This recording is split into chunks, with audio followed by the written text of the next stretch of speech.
मागील त्याला solar pump योजनेमध्ये 90 ते 95% अनुदान शेतकऱ्यांना मिळतं. नमस्कार शेतकरी बंधूंनो, जय महाराष्ट्र. काय बा, शेती करताना केलीच पाहिजे, कारण वावर आहे तर पावर आहे. मी गजान फोटे आपणा सर्वांचं स्वागत करतो शेती विश्व फार्मिंग वर्ल्ड या यूट्यूब चॅनलमध्ये. आपण या चॅनलवरती नवीन असाल तर सबस्क्राईब करायला विसरू नका, कारण सबस्क्राईब केल्याने आम्हाला मोटिवेशन मिळतं. आणि बरं का मंडळी, सबस्क्राईब करायला पैसे लागत नाही बरं का. नमस्कार शेतकरी बंधूंनो, या व्हिडिओद्वारे आपण पाहणार आहोत मागील त्याला सोलर पंप योजना 2024. मागील त्याला सौर कृषी पंप योजना 2024 या योजनेमध्ये सौर पंप खरेदीकरिता शेतकऱ्यांना किती अनुदान मिळतं, या योजनेअंतर्गत कोणते कोणते शेतकरी पात्र आहे, या योजनेसाठी काय कागदपत्रे लागतात, ऑनलाईन अर्ज कुठे करावा, तसेच ऑनलाईन अर्ज सबमिट कसा करावा, याची संपूर्ण माहिती या व्हिडिओमध्ये आपण पाहणार आहोत. पात्र शेतकरी कोण? मागील त्याला सौर कृषी पंप योजना कोणासाठी आहे? ज्या शेतकऱ्यांकडे शाश्वत जलस्रोत आहे व ज्या शेतकऱ्यांकडे शेतीच्या सिंचनाकरता पारंपरिक पद्धतीने वीज पुरवठा नाही, अशा शेतकऱ्यांसाठी मागील त्याला सौर कृषी पंप योजना राबविण्यात येणार आहे. या योजनेअंतर्गत राज्यात सौर कृषी पंप स्थापित करण्यात येणार आहे. म्हणजे ज्या शेतकऱ्यांकडे पारंपरिक पद्धतीने वीज पुरवठा नाही आहे त्या शेतकऱ्यांसाठी ही योजना आहे. आता आपण पाहू मागील त्याला सौर कृषी पंप योजनेकरिता पात्र लाभार्थ्यांनी अर्ज करण्याची काय पद्धत आहे. ऑनलाईन अर्ज करण्याकरिता लाभार्थ्यांना महावितरणतर्फे स्वतंत्र वेब पोर्टल या योजनेकरिता निर्माण करण्यात आलेले आहे. या वेब पोर्टलची लिंक या व्हिडिओच्या डिस्क्रिप्शन बॉक्समध्ये दिलेली आहे. त्या लिंकचा उपयोग करून आपण ऑनलाईन अर्ज करू शकता. या योजनेअंतर्गत अर्जासोबत कोणकोणते कागदपत्रे आवश्यक आहे? आपणास या स्क्रीनवर जी कागदपत्रे दिसत आहे ती सर्व कागदपत्रे आपण तुम्ही ज्या लॅपटॉप किंवा मोबाईल किंवा पी सीमधून अर्ज करत असेल तिथे सॉफ्ट कॉपीमध्ये तुम्हाला सेव्ह करून ठेवायचे आहे, कारण ही कागदपत्रे अपलोड केल्याशिवाय तुमचा अर्ज सबमिट होणार नाही. जसे 7/12, आधार कार्ड, रद्द केलेले धनादेश प्रत किंवा पासबुक प्रत, पासपोर्ट आकाराचं छायाचित्र म्हणजे पासपोर्ट फोटो, अनुसूचित जाती व जमातीच्या लाभार्थ्यांसाठी जातीचे प्रमाणपत्र ही कागदपत्रे आवश्यक आहे. 7/12 उतारा.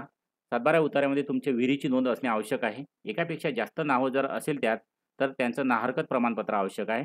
तसंच शेत जमीन, विहीर, पाण्याचा पंप हा सामायिक असल्यास इतर भागीदार जे असेल त्यांचं सुद्धा नाहरकत प्रमाणपत्र आवश्यक आहे.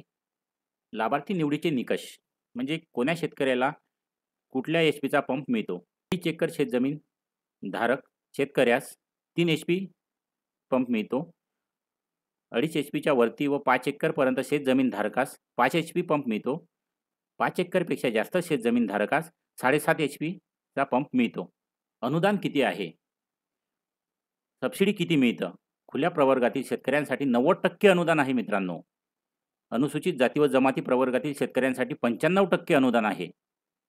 म्हणजे जर तुमचा 1 लाखाचा पंप होत असेल तर अनुसूचित जाती जमाती प्रवर्गातील शेतकऱ्यांना 5,000 भरावं लागेल.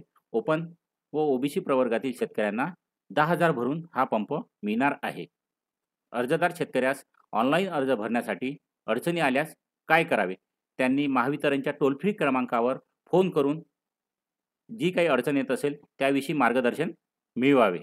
तर चला मित्रांनो, आता ऑनलाईन अर्ज कसा करायचा हे आपण पाहणार आहोत. यासाठी आपल्याला डिस्क्रिप्शन बॉक्समध्ये दिलेल्या लिंकवरती क्लिक करायचं आहे.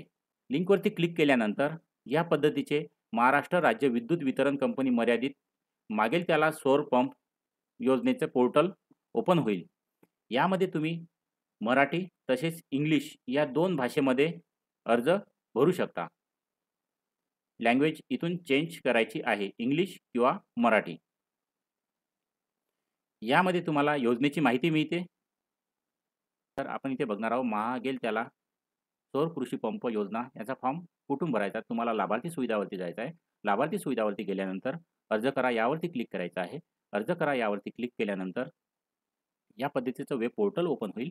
यामध्ये तुम्ही हा जो टॅब आहे हा त्या लोकांसाठी आहे की ज्यांनी ऑलरेडी डिमांड भरलेली आहे. अर्जदाराने या अगोदर महावितरणच्या पारंपरिक पद्धतीने शेतीकरिता वीज पुरवठ्यासाठी पैशाचा भरणा केलेला आहे, म्हणजे डिमांड ड्राफ्ट भरलेले आहे. त्या शेतकऱ्यांनी इथे टिक करून हा अर्ज भरायचा आहे. ज्या शेतकऱ्यांनी अजूनपर्यंत त्यांच्याकडे कुठल्याही प्रकारची जोडणी आलेली नाही, डिमांड ड्राफ्टसुद्धा भरलेली नाही, त्या शेतकऱ्यांनी हा अर्ज प्रविष्ट करायचा आहे. इथे अर्जदाराचे नाव, त्यानंतर तुमचा रहिवासी पत्ता, सिंचन जलस्रोत, कृषी तपशील, विद्यमान पंप, आवश्यक पंप तपशील, बँक डिटेल्स टाकायचे आहे, घोषणापत्र आहे, अटी व शर्ती या मान्य करायच्या आहे.